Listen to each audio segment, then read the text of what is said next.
During the autumn, when there's so much lovely autumn color around, all the crab apples, the dawn redwoods, the Chinese squints, the Ginkgo biloba is also a plant that has very attractive foliage. This one hasn't started turning yet, but you can see here that they're gradually starting to change color. So as the season goes on, they will change color quite dramatically. The ginkgo is not grown for any particular style, although these are wired in an S shape.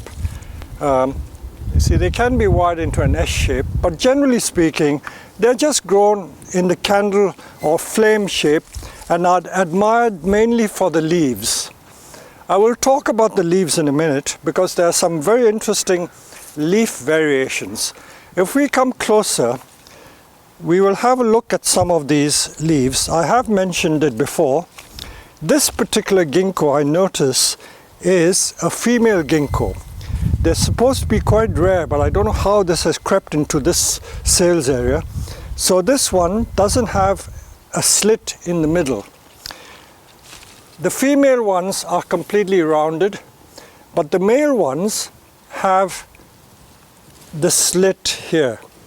And in fact, this particular tree, there's quite a lot of variation in the leaves. These leaves are different from this leaf. So the leaf variation adds quite a lot of interest to the tree. So we will move on from this one. So I show you the different styles of ginkgo that are grown. These are our starter plants. Some of the ginkgos have already lost their leaves, but the bulk of them still have their leaves on. These ginkgos are made from fairly thick cuttings. You can make cuttings as thick as your finger if you put very strong hormone rooting fluid or powder on it. You can make ginkgo cuttings from quite thick stems. So these have been produced by that, and these we sell as starter trees, and people can do what they like with it. So you can see the lovely autumn color that's happening. And again, the leaf shape, there's so many different leaf shapes. They all have slightly different leaf shapes. The more you look at the plants, the more you'll realize what a lot of variation there is. So it's not just the color. Look at the difference in the leaf shape of these two ginkgos. This one is very serrated and this one is not. This is a very large ginkgo that I planted in 1990, so it's about 29 years old. And when not 29, it's more than 29, it's planted 29 years ago. So the trunk, when I planted it, was about finger thick, and look at it, after 29 or 30 years, it's become that big and quite tall. Again, if you look at the leaves, very interesting leaf, but because it's growing in the ground, they haven't turned color yet. Like most of the Japanese maples, they turn color later if they're planted in the ground, but they turn color earlier if they are bonsai in bonsai pots. So this is the size of the ginkgo leaf, and this again is a male tree. Beautiful leaves. Apparently the ginkgo leaves have a medicinal purpose. It is used for treating some form of heart disease, I was told. And the ginkgo nuts the Chinese use as medicines, and they cook the ginkgo nuts in soup. So the ginkgo is a very favorite tree of both the Chinese and the Japanese. When I was in Japan a few years ago, I came across some ginkgo trees were supposed to be 1,000 years old, and the trunks were enormous, about 20-30 feet in diameter. So the ginkgo is revered, and of course it has been the subject of both landscapes and bonsai. So we will move on and show you some of the other ginkgos in the greenhouse. And this tree is about, I would say, about 80 feet high.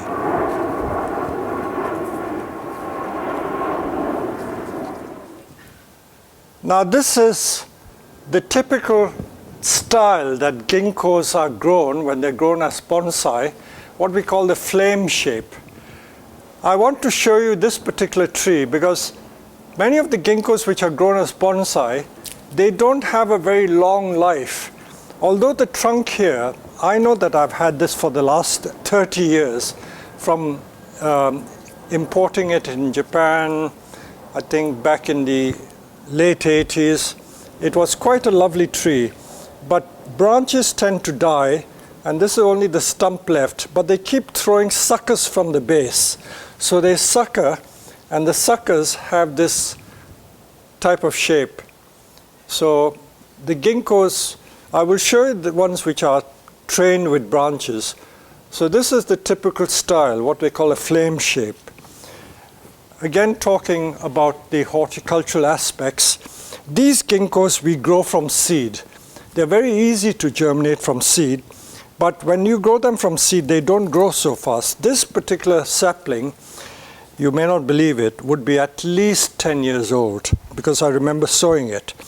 And we keep chopping it back. The first chop was there, another cut there, another cut there. So each year we keep cutting it.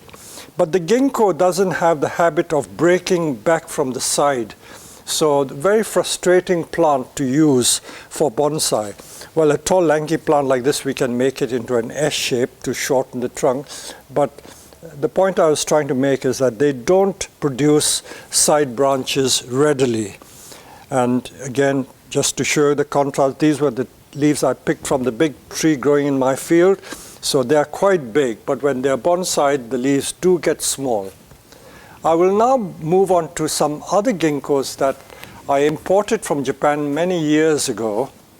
This is a female ginkgo that I imported from Japan about 10 years ago. Whenever I come across unusual plants, I buy this. I was told on good authority by this grower that this is definitely a female ginkgo. And you can see the leaves don't have the slit in the middle. So this is how you tell whether a tree is male or female. So the ginkgos, one of those rare varieties of plants that have male and female trees. So it's been grown in a single trunk style with branches. So I've just grown it strong. But what I will probably do is head it back. We can make cuttings from these. They will make quite nice cuttings. And that's all I do.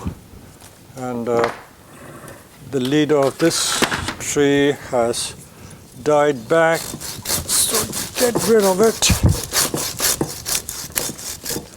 So as I said, it's one of those very annoying or frustrating species, and it's grown mainly for the novelty of the leaves. You can wire it down like this, so that it does have a front. You can just wire it down like this, and it just makes an interesting plant. So admired mainly for the leaves. I will show you another female ginkgo that I have, a large specimen, and I will bring it over. This again is a female ginkgo. You see the leaves are completely round with no slit in the middle at all. So this is a genuine female, very, very rare. And again, this has some semblance of branches. So I will just prune it back, and no big deal.